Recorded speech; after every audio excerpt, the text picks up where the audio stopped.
weeks to go. Both Hillary Clinton and Donald Trump stumping in the battleground state of Florida today as part of their final push to Election Day. All this as a new national poll showing a dead heat. This is Outnumbered. I'm Sandra Smith. Here today, Harris Faulkner, host of Kennedy on Fox Business, Kennedy, also from FBN, co-host of After the Bell, Melissa Francis, and today's hashtag One Lucky Guy. We have a Fox Business trifecta today. The host of Lou Dobbs tonight. Lou Dobbs himself is here, and he is outnumbered. Actually, Harris is outnumbered. I'm outnumbered. You guys are all from Fox Business. But you know what? Just took the pressure off. I'm giving it right back to you, my friend. No. That outnumberedness. I love it. Welcome. I haven't seen you in a while. How are you feeling this final stretch? I love it. You know, you're talking about 2 weeks to go in this thing. It seems like we've been sort of dreading the pace of this thing for so long. Yeah. And now suddenly I'm dreading the prospect that it might be over. You are? Somewhat. But I'm ready. All right. Yeah. Well, we're ready for you. Let's get started. Donald Trump and Hillary Clinton looking to build support in Florida again today, a day after early in-person voting began in the Sunshine State. This is an independent daily tracking survey billed as the nation's most accurate, shows the candidates locked in a virtual tie, even as other polls show Hillary leading the presidential race. The Investor's Business Daily poll shows Trump and Clinton neck and neck, with Hillary leading 42 to 41% in a four-way race. But a new CNN poll finds the Democratic nominee leading by 5 points nationally, 49 to 44%. All this as Donald Trump continues to denounce most of the polls as phony, while declaring that he's actually winning. The system is corrupt, folks, and I've been saying it, it's rigged. I've been saying it for a long time. The system is rigged. WikiLeaks also shows how John Podesta rigged the polls by oversampling Democrats, a voter suppression technique. And that's happening to me all the time. It's called voter suppression because people will say, oh, gee, Trump's out. Folks, we're winning. We're winning. We're winning. He really keeps hammering on this point, Lou, that the polls are wrong and that he's actually winning. And it's not an accident, as you know, that he is doing that, because this resonates with his base, it resonates with independents, because everyone knows these polls aren't making a lot of sense. You've got some outliers at 12-point differentials and others with him in the lead. National tracking polls, specifically IBD and the LA Times USC polls. But his critics are quick to point out that when this race started, and especially in the primary season, he was quick to point out those polls when they showed that he was winning. You know, quick is an interesting word to use, because remember, it took a long time for him to plow through the national liberal media attacking him as not being serious, not being able to get even to the primaries. And the next thing you know, it was February 1st, and he had a little setback in Iowa. And the next thing you know, he starts, the Trump train, as they call it, starts rolling. So there's been, I know what you mean by quick, but this thing was a process that he had to overcome national media bias every step of the way, and has done so. It is tough to determine. And for the average voter to look at these polls and determine, well, which ones do you pay attention to and which ones are telling us what's going on? So I'm wondering if they're paying that much attention anymore. I mean, remember when we were on the ground at the conventions and you would talk with people, particularly obviously the RNC in Cleveland about this, people were really resisting the notion of taking them. Like, they didn't really want to take part. They're going to keep it close to the vest. So I've often wondered all along how accurate they've been, knowing that people either are not going to be forthright because they don't want to start that conversation with anybody, or they're just going to avoid the process altogether. What's interesting here with the IBD poll specifically is, you know, we talk a lot about whether these polls are skewed based on how many landlines are used, what is the methodology, and with IBD they actually use more cell phones than landlines, 65 to 35%. And you also have to remember, in all of these polls, Trump is still up with independents. And you also have to note that independents make up more of the electorate than Democrats or Republicans. 34% independents, 33% Democrats, 29% Republicans. Yeah. I mean, it's interesting. So you look at all the polls all together, and he's lagging, obviously. But at the same time, he comes out and he says these are rigged. Everybody sort of laughs at him. But you go back to when he said, and we're going to get to the story later in the show, so I don't want to undercut it, but this idea that when he said the violence was being incited at his rallies by Hillary Clinton's team, and people lashed out at him and said, you know, what a thing to say, you know, to point the finger like that. You have no evidence. Lo and behold, here we come down the line, and we're seeing evidence. So he says these things that people mark as crazy, and then later the evidence trickles out. I don't know. I say people aren't doing that. The national liberal media is doing that. And it's a really important distinction because they're not speaking for the people. Donald Trump and presumably Hillary Clinton are speaking for the people, but not the national liberal media. Lou, because you're the king of business and you're on the couch with us today, is the comparison to Brexit and that surprise turnout of that vote, is that a fair comparison to what Donald Trump is pretty much setting up that we may see? I think it's a fair comparison if you're pulling for Donald Trump and you want that last-minute flip in the numbers. Beyond that, you're talking about a nation, you know, a much smaller nation with a very different issue. This is the most hotly contested presidential campaign, and I know some people say, well, 2000 was a pretty contested in 1980, but this is the most vicious, dirty. I mean, this is a brawl. And well, what it is right now is tight in a lot of those polls. I'm curious to know the difference in strategy for Kellyanne Conway and the campaign manager who says, yes, we are behind in the polls, and for Donald Trump, who for a second in a tweet said yes and then went back on the stump and said, no, we're winning, winning, winning. Well, I think Kellyanne and Donald Trump both understand very clearly. You have to emulate the Democrats in two respects. One is you can't have any more of this internecine warfare that's been going on. And secondly, you don't give up an inch. You don't concede a damn thing because the Democrats never do, and that's why they often prevail, and most recently in these last two cycles prevailed, because they never allow for a fracture in the party. Interesting. Well, talk to Bernie Sanders about that. We'll move on. As Donald Trump stumps hard ahead of Election Day, he insists there is a path to the 270 electoral votes needed to win the White House, despite what some critics and analysts are saying. Here he is a short time ago talking about the states he needs to lock down. I think I'm winning in Florida, which I have to win. I think I'm winning in North Carolina from what I hear. I'm polling very well in Ohio. In fact, I'm going to win Ohio. We're doing phenomenally well in Iowa. I think we're either winning or tied. It's going to be very, very close. Meanwhile, Vice Presidential nominee Mike Pence has a message for wary Republicans. It's time for Republicans to come home. We've got support from independents. We've got support from many Democrats. But as you've said many times, Sean, it's time for Republicans to come home and come together, elect Donald Trump. So piggybacking off of what Lou just said is this idea that emulate, if you will, the Democrats. And that's what their message is right now. You got to come home. Yeah. No, absolutely. And, you know, the right to get out there and give that message, it's a little late. We wish they could stay on message throughout the whole campaign. Better late than never. But there's still 2 weeks left, and we know how things can move. I'm looking at the early returns in Florida. We don't know how people voted, but we know how many people voted by mail. Republicans have returned 31,000 more ballots so far than Democrats have. And it kind of speaks to that whole thing, like you said, about people not wanting to say who they're voting for. And to intensity, perhaps. Maybe that gives us a little clue about intensity. Yeah, absolutely. Well, Tim Kaine had 30 people show up at West Palm Beach for an event yesterday. 30 people. Wow, That's almost fabulous, 3 dozen. Yeah. But I heard the weather was good for surfing. I don't know. It might have been that, but then you had 15,000 show up in Tampa where the surfing apparently wasn't so good for Donald Trump. There you go. I want to talk about a little place, Maine's 2nd Congressional District, just one electoral vote in that rural northern part of the state.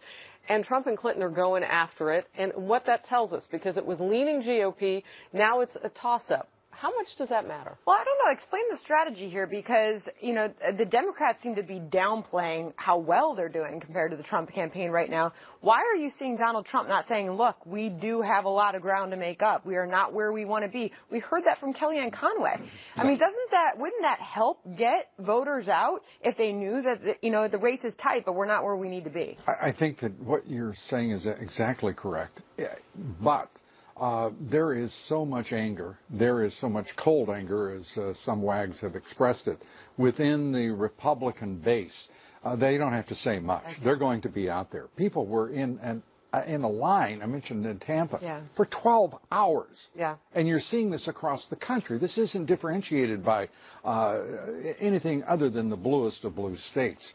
You're seeing it everywhere else. I mean, but that's what's going to make election night so interesting, because so much conventional wisdom has been so wrong and so far off base in this election cycle, throughout the whole thing. And people who were prognosticating and predicting, they were dead wrong in the primary. And, you know, we're still seeing a very tight race. Now, granted, Donald Trump isn't up in any of these polls, but two, Rasmussen and LA Times. The national polls. Yeah. So, Kennedy, let me ask you this, though. We can put up the electoral scoreboard as we see it here at Fox.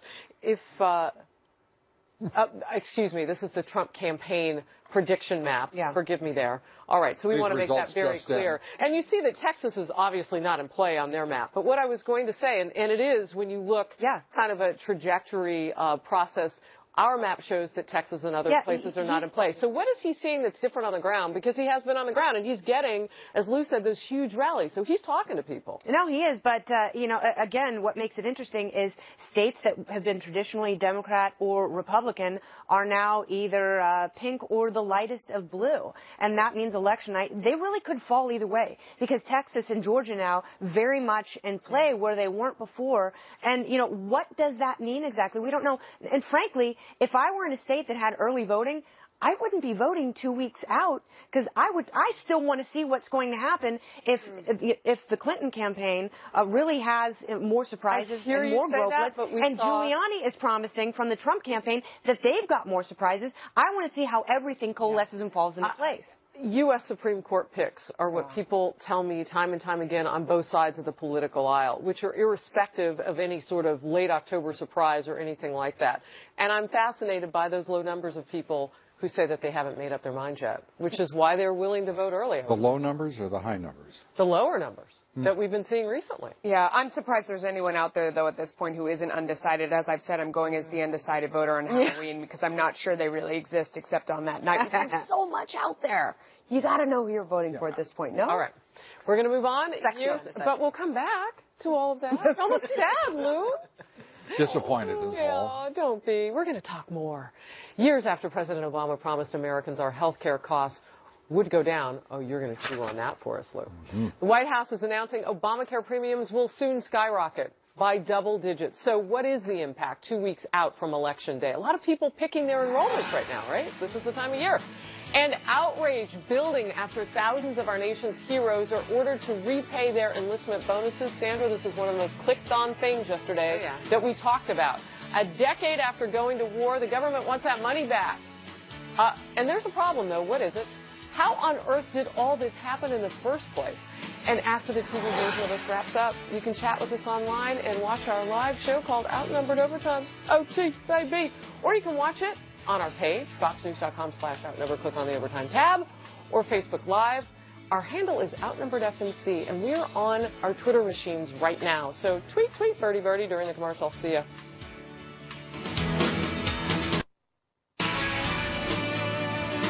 Obamacare has to be repealed and replaced, and it has to be replaced with something much less expensive for the people, and otherwise this country is in even bigger trouble than anybody thought. Donald Trump blasting Obamacare earlier today as many Americans are about to be hit with higher health care costs yet again. That's not what they promised, right? The White House now admitting that President Obama's signature health care law will see double-digit premium hikes next year again. And many Americans will only have one insurer to choose from, one choice. That's not a choice, after several national carriers scaled back their rolls. But administration says that the subsidies are rising as well and will insulate most customers from sticker shock.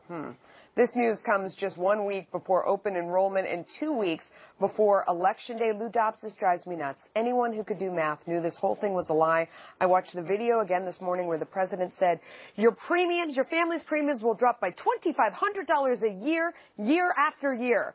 by that logic, they'd eventually be free. But setting that aside for a moment, they've done nothing but gone up. It's so frustrating. It's frustrating, and it is a horrible fate for millions of Americans who were relying on this and who thought this was going to be the solution. What a because lie. their president promised them, made 5 promises in effect that he broke. He lied and continued to lie. And so did the insurance companies who were being subsidized. This turned out to be a $1 trillion giveaway to them. Yep.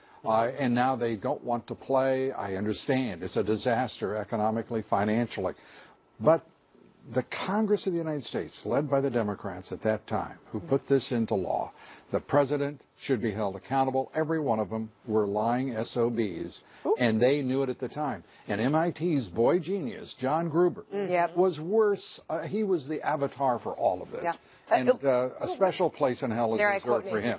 Yeah, but I mean, thank goodness for his transparency, I guess is a nice way to clean up. A little late, though. It That's was the too problem. late, but it gave us an idea of why certain things had happened. Maybe we never would have been told. But then we had to watch we the knew thing. from the beginning. We had to watch We the didn't thing need John implode Gruber. and free Tell us fall exactly how he in did it. slow motion. And the president in 2013 said people's premiums have gone down because of competition.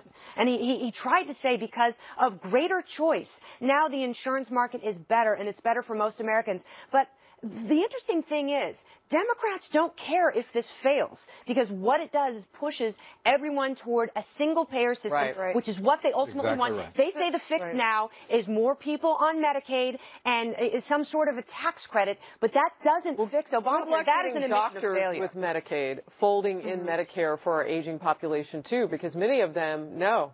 They're not willing to take it. And so you've got a whole lot of people, as Lou just said, who are going to get stuck. And so what is President Obama saying? He's talking about that single payer now on the stump, which is an odd place to be talking about it since it's already in place as Obamacare. So is he also willing to repeal and replace it with something else? So no, I think they knew, Sandra, exactly where all this was going, right? I mean, we were heading in the direction where insurance companies were going to drop out. We're seeing that in so many markets. These problems from the very beginning.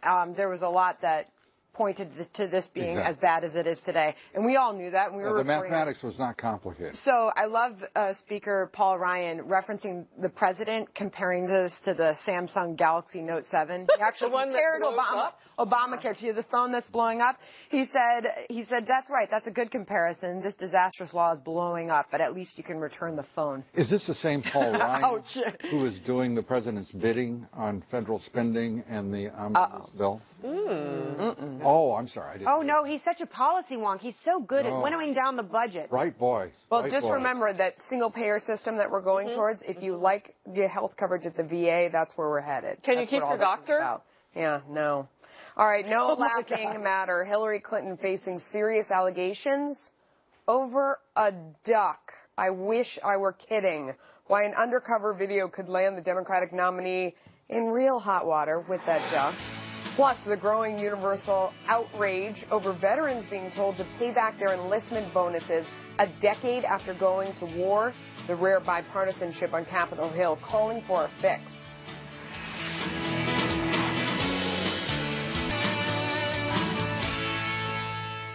All right, new controversy for Hillary Clinton after another undercover video released from the conservative group Project Veritas. It allegedly shows key Democratic Party operative Robert Creamer talking about Hillary Clinton's personal involvement in sending Donald Duck mascots to Trump rallies to harass the billionaire businessman about not releasing his tax returns. Now, if this is true, it could be a violation of federal election laws, which forbid cooperation between candidates and outside groups. Watch. In the end, it was the candidate, Hillary Clinton, the future president of the United States, who wanted ducks on the ground. But by God, we will get ducks on the ground. So it's, wow. Don't read that thing. He had gone to somebody who's one of her body people, and she had explained the idea of Hillary, and Hillary just loved it. Oh, mercy. You gotta love technology. Lou, how deep is her yogurt on this? I would say that not as deep as it's going to be when the Disney IP attorneys get through with That's it. what I was thinking.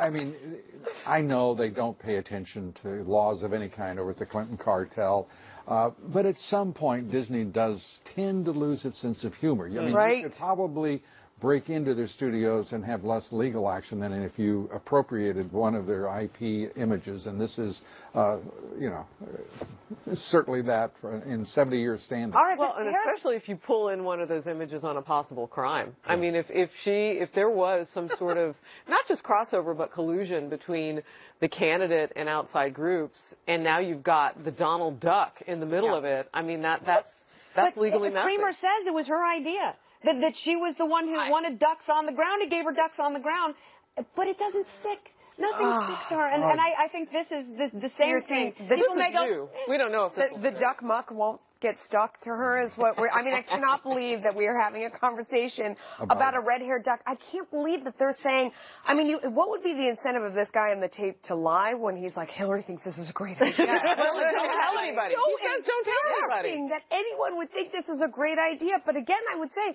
Donald Trump said before, she's sending people to incite violence. Why didn't anybody believe him? People said, because it sounds crazy. Who would do that? But it turns out she was. I know, and then we're asking the question, did she break any laws here? But does that matter?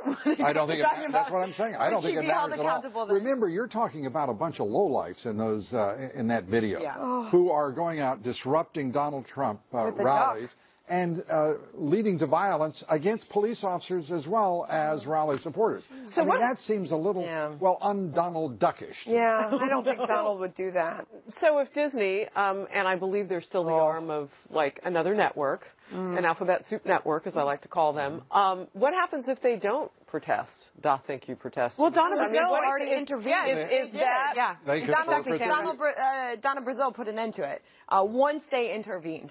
As if she didn't know about it beforehand that it was. It's like, oh, you know what, God Disney actually doesn't like this. Isn't that weird? Shock. Yeah. But it turns out I bet Hillary has enough supporters at ABC. That's what I'm asking. That was where she was going. I like so that. if they don't stand up, is this indicative, again, of maybe a lean in one portion of the media out there? You know, we don't need leans. I mean, we got whole, you know, we've got half gainers and Not even the dives LIE going into the tank. They are so cozily in bed with her, they could open a mattress store. Oh, wow. That is a compliment. All right. On some level. Well, speaking of outrage, it is growing now that we know thousands of California soldiers are being forced to repay enlistment bonuses. This was a huge topic yesterday, and there is more on it now. They were at war, went to war for our country a decade ago, given those bonuses to do so. And now the Pentagon is reportedly acknowledging the problem probably extends beyond California. Though they say there is a review process that could relieve those affected. Hope so, because some are saying they're going to go in debt to have to pay that money back. Meanwhile, lawmakers are calling on Congress to come up with a legislative fix and to halt the debt recovery. And both presidential candidates are reacting. Hillary Clinton says in a statement, quote, I'm appalled that National Guard officials are attempting to recoup money from soldiers who accepted bonuses a decade ago. It is unacceptable to now subject them and their families to undue financial burdens thanks to mismanagement from the California National Guard and rigid bureaucracy on the part of the Pentagon, end quote. Donald Trump also weighed in with this. The corrupt system can also force brave National Guardsmen from California to return the bonuses they were promised, something that would never happen under a Trump administration. This can only happen with these incompetent people we have running. And people with no common sense. They're incompetent, but they have no common sense. All right. I'll quickly start with the politics, and then I want to go to Melissa on the human element in all of this. This fits in very neatly in a narrative that Donald Trump started 18 months ago. Incompetency on the part of the government, corruption on the part of the government. Corruption, that word. This is an administration that, I mean, what do we pick a subject that we've talked about today? In every instance, the Obama administration is incompetent, it is corrupt, and the extension of Hillary Clinton just adds to the degree, the order of magnitude of the corruption. Yeah. And she isn't talking about a single issue. The human side of this is heartbreaking. I mean, I was talking to Army Master Sergeant Susan Haley yesterday on my show, who was in tears. She had spent years and years away from her family in Kosovo. She had a husband who was in Afghanistan. She had a son who went to Iraq and lost part of his leg. It is a family who has made the greatest sacrifices for our country. She was given a bonus like this to go back. Years later, when she came back after she had spent all that time away from her family, They said, guess what? You were overpaid and we want that money back. She says they send a quarter of their income right now, a quarter of their income It was to the government. Contract that they entered, okay, and put their lives on the line for. In addition to that personal story, there are hundreds and thousands of more stories of people taking out second mortgages to be able to even pay back this bonus that they were promised and that they took many, many years ago. So why can't the government take care of this? They can. They have so much of our money. If we volunteered to Congress has relieve known about this for the 2 years. situation Why didn't for these Nancy soldiers? Pelosi or Barbara Boxer or Dianne Feinstein contact Hillary Clinton and let her know this was President going on? Obama could fix it if he wanted That's to. exactly what Judge With that Napolitano pen said he likes to yesterday. use. He could issue an executive order, and nobody would have a pen. problem with it. I call it the execu pen. But my point is, He doesn't give a damn. As okay? citizens, He doesn't care. These are our dollars. These are our tax dollars. So my question is, It's our word. It's our word. More importantly, it's our contract with the men and women who serve this nation in uniform. End of story.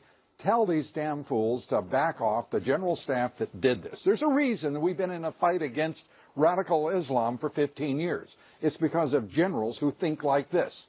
And we need to tell them to I have a hard time, go Lou. away. Every time I read an update on this story, how it's even defensible. How is this defensible for anybody? How does this still exist? I know, but that was the incentive. This was at the height of the war in 2006, 2007. They didn't have enough combat troops. We needed people. And they were going to people who were both patriotic and in need, and they were preying upon them with these incentives. So they made some sort of a clerical mistake. Where did that happen? Where was the breakdown in that chain? And why did they wait so long? Because then it's not the mistake, it's the cover-up. I know that's not the original quote because it's really crime. But when you make a mistake like this, so grave for these people, it is like a crime. No, and it's devastating. I mean, this woman yesterday, just go back to her story, like you said, is like so many out there. I mean, her whole family has made such sacrifices. She said the years we spent away from each other, the things that we did, and she said, I wanted to, I wanted to serve my country. That's my priority. But when I came back, it wasn't, thank you for all the time that you spent away. Thank you for your sacrifice. Thank you for everything you've done. No, it was give us our money back, and we're attacking your credit, and we're attacking your wages. Can you imagine, remember the GI Bill? Sure. Can you imagine if the government started clawing back on what it's done per the military for decades? What a mess. A different time, a different country in point of fact, and certainly different leaders. This president could have taken care of this in less time than we've spent just talking about it here today. That's true. The only way it would have taken longer is if he couldn't find the pen to sign with. We'll move on. New leaked emails from WikiLeaks appearing to show one of Hillary Clinton's top advisors concerned about what she said behind closed doors to Goldman Sachs in big money speeches. We'll discuss that. Stay close.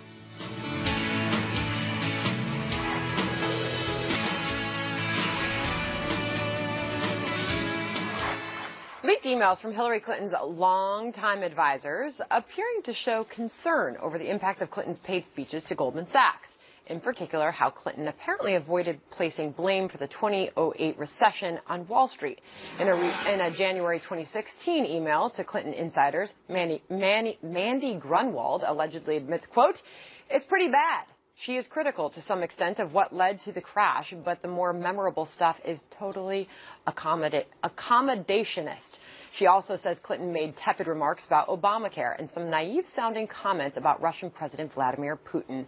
All right, so I don't know. First of all, I have to ask, does this go anywhere before we even discuss this? Is it worth discussing? I think so, from the standpoint that she is saying all sorts of nonsense behind closeted Wall Street doors and wants that kept secret. And if it weren't for WikiLeaks, we wouldn't know the kind of nonsense she was spewing. But it seems to be baked in as far as we don't see a dramatic change in polling or But I do think we need to know accommodationist. So what did she promise them? That's going to come back to haunt us potentially. So I'd like to know exactly what it was, and that's why I think it's important. So if we can find this out, and now that we are finding it out, she said that part about it is important. I mean, she sat there and she said, outside of politics, there are things that people, say because it's political and you have to, but I understand what really went on here, and she basically showed that same thing we see all the time. She says one thing when she's out there doing a speech to some people, we hate Wall Street, make them pay their fair share, they're robbers, they need to go to jail, I'll be tough on Wall Street. Yeah. Then she gets paid $675,000 in 2013 for her speech at Goldman Sachs. That's just one note. And she says to them, listen, don't worry. Yeah, I know. going to be okay. I'm No, going but to do how what I can need you, to do how can for you you. possibly say that? Because there's a big difference between having a public stance and a private stance, and perhaps your private one is a little bit softer and more nuanced. But what she's saying is in diametric opposition to herself. So how can she stand before a group of investment bankers and talk about how Dodd-Frank is problematic and how essentially Wall Street has to regulate itself, but then she's out there on the stump in New Hampshire with Elizabeth Warren, talking about this ultra-left progressivism that it flies in the face. You can't figure it out. Goldman Sachs. As I read her speeches and I listened to Lloyd Blankfein, I thought, looking at it on paper, it's like the dialogue you would have expected between Bonnie and Clyde after a big heist. It is really repulsive to even think of. She's saying to Wall Street, we can't regulate unless you regulate yourselves. And if that isn't what she's offering, I don't know how else to look at it. But what is the truth? I mean, is it the private or the public? And I would love to be in the car ride to the stage yesterday in New Hampshire with Senator Elizabeth Warren to know exactly, did she hold her feet to the fire? Look, I'm going to get out there on the dais and support you, but can you tell me what the truth is? Because obviously this is something that Warren really cares about. She would have been very flattered by your question. Oh, yeah. I don't think. I mean, you don't think they got that deep? I don't deep? care what her answer is. They were. That's what I'm saying. I'm telling you the truth. I was lying to them. She goes, or is it the other way around? You the truth. I was lying to them. What does she believe, if anything? Maybe she doesn't believe anything. I mean, but look at all of these things. But when you take them in totality, why doesn't it make more of a difference? The Terry McAuliffe thing, that almost $500,000 payment he made to the FBI deputy director's wife in her losing state Senate campaign. Donald Duck, apparently she was the one who solicited Donald Duck to go. And now we're talking about the hypocrisy, the blatant hypocrisy in these Goldman Sachs speeches. So why doesn't it matter? Because no one is selling it. It does matter. It does matter. It's corruption on any level. It seems to all fall back to that, in the words of Lou Dobbs. All right, remember when Donald Trump called Hillary Clinton a nasty woman at that last debate? Well, Elizabeth Warren sure does. Now she's calling on nasty women to vote on November 8th, whether it's a good rallying cry for Dems or just pandering to female voters. We're making more Outnumbered, and we'll serve it up in just a moment. Let's go to Jenna Lee first with what's coming up in the second hour of Happening Now. Hey, Jenna. Hi there, Harris. Next hour, we're awaiting Donald Trump a little later today in Sanford, Florida. This morning, he met with Cuban Americans in Miami, Cuban American leaders. He's spending 3 days in Florida, as you know, as part of a major push to take that battleground state. We have new polling from another key state, Arizona, at the top of the hour. Also, Republican vice presidential candidate Mike Pence holding an event in Ohio. He's making closing arguments now and repeatedly reminding Republican voters that it's time to come home. More on that in a moment. Also, Vice President Joe Biden just wrapping up a Clinton event in Pittsburgh. Biden slamming Mr. Trump, saying this man is thoroughly unqualified based on conduct and abuse of power and lack of substance and knowledge to be POTUS. So there's that. Hillary also an event today in Coconut Creek, Florida. So just a rundown of all the events we're watching. We'll have much more top of the hour. All right. We'll see you then. Thank you. Oh, look at this. Massachusetts Senator Elizabeth Warren joining Hillary Clinton on the campaign trail of tears and revving up a crowd in New Hampshire by ripping into Donald Trump and turning his nasty woman comment from the last debate into a feminist rallying cry. Watch this. Women have had it with guys like you, and nasty women have really had it with guys like you. Nasty women are tough. Nasty women are smart, and nasty women vote. And on November 8th, we nasty women are going to march our nasty feet to cast our nasty votes to get you out of our lives forever. Well, Liz, slow your roll. She's really embracing that nasty title, isn't she? Why is it that I only think of Janet Jackson during that speech? He was thinking about nasty boys. Oh, okay. Yeah, I mean, I don't know. This is the place that we've gone to. This is where we are in this campaign. I wish he hadn't said it. I mean, it adds more fuel to her fire. It's not exactly like a Beyonce song. I mean, you don't really want to join hands. After hearing that anger, that hate, I'm a little hurt. a little intimidated, a little fearful. Just thinking, you know, I mean, who does she think nasty women represent a threat to? It's not to men. It's to other women. I mean, it's the most bizarre thing you know, these people are tripping, if I may use the 60s phrase. Well, one thing's very clear by her words on that stage is that she truly believes that she's speaking on behalf of all women. That's true. Good Lord. Yeah. You really get that sense that she thinks she's speaking on behalf of all of us.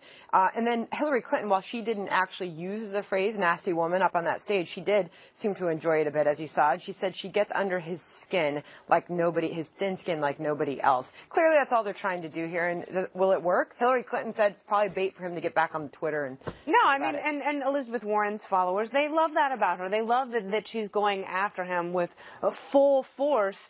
But, you know, I think it's absolutely right. Like, do you really want to brand yourself a nasty woman? A way to be positive. Well, I'm a little confused about just how Elizabeth Warren got to be the one who could decide the meaning that Donald Trump attached to that word during the debate. I mean, he was talking about, I mean, they both were talking about all sorts of topics during that debate. And it was kind of the culmination. I mean, he calls her Crooked Hillary. Yeah. I mean, he was putting that, as I understood it, inside that title, which you've heard him say he would throw her in jail if he could, if he were president. So I'm wondering, now Senator Warren has attached this sort of, well, it's the every girl, and we're all nasty. In the context of what he was talking about, that would not actually be all women. You know, I listen to that and I think about, I care about the economy. I care about that median income has fallen so dramatically under President Obama when he's promised to help people get ahead.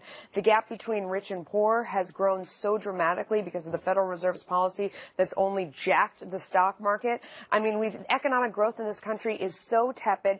Jobs are not being created. Schools are terrible. We are not safe as a country. We need to restore law and order. Like, I look at this, talking about, you know, what Donald Trump thinks of Hillary Clinton and the names that we're calling each other. We have real problems. You sounded like Kellyanne Conway just there, his campaign manager, and I wonder also, is she scratching her head, or if this is part of the strategy? Well, I just want to think of all those women who needed a rallying cry from Elizabeth Warren to get out to vote. I mean, it was preposterous. Yeah, I don't know if that's an effective rallying cry. I don't. But as you point out, government is the impediment, not the solution. All right, get out the peanuts and Cracker Jack. Game 1 of the World Series, history in the making, as neither team has won the Fall Classic in more than a half century. You can see it only on Big Fox, and in just a moment, we got some cool facts from the Wayback Machine. Hop in. Take me out with the crowd.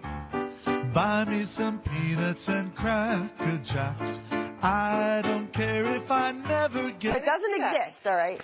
But that dates back to the last time they were in the World Series, 1945. A tavern owner brought a goat to the stadium. It stayed, and ever since there's been a curse. Well, I'm fascinated because you have the team with the biggest drought, and then you have the team with the second biggest drought in the Indians, and now they're going to go head-to-head. So I'm Cubs fans are loyal. They've been waiting for this moment for a very long time, Lou Dobbs. Well, you know, and good on them. And I love the fact 1908. We're talking about the last time we had. I love how you decode what Lou says. Sometimes things are worth waiting for. These are two storied teams. Melissa, will you be watching Game 1? Oh, absolutely. I was thinking about the song they were playing in the beginning, Put Me in Coach. I like sitting up front. No? I just think there are so many. You and I know about as much about baseball. That's about all I have. Wrigley Field wasn't even built in 1908, the last time the Cubs won the World Series. I have to think Harry Carey is somewhere up there looking down and smiling. Yeah, or wearing his glasses. The great holy cow of Harry Carey. You know, let's go back to 1908 and think of all that wasn't. Yes. That's what I mean. Or 1908 for the Indians. I mean, look at their drought, the second. In MLB. I mean, this is a big deal for both teams. But I know which one we're leaning toward because I sit next to you. So no popcorn tonight, Harris. Get out your Cracker Jacks. Your soda Cracker Jacks. Yeah. No, if I'm going for sweets, I'm doing cobbler. Right. Go Cubs. Cleveland Indians. Good luck. The only place you can see this historic series is on the Fox Broadcast Network. Game 1 happening tonight at 8 p.m. Eastern. That's Can't Miss TV. All right, thank you to Lou Dobbs. Always good to have you, sir. Got a big show coming up tonight, of course, 7 p.m. on the Fox Business Network. Absolutely, and we're going to be looking at, this will shock everyone, the latest polls, the newest strategy, and the way forward for Donald Trump to get 270 and for Hillary Clinton to find a new a new outlook. We all need a lot of help with that math. We're staying right here for Outnumbered Overtime on the web, and you can find us on Facebook at facebook.com/OutnumberedFNC. Happening now starts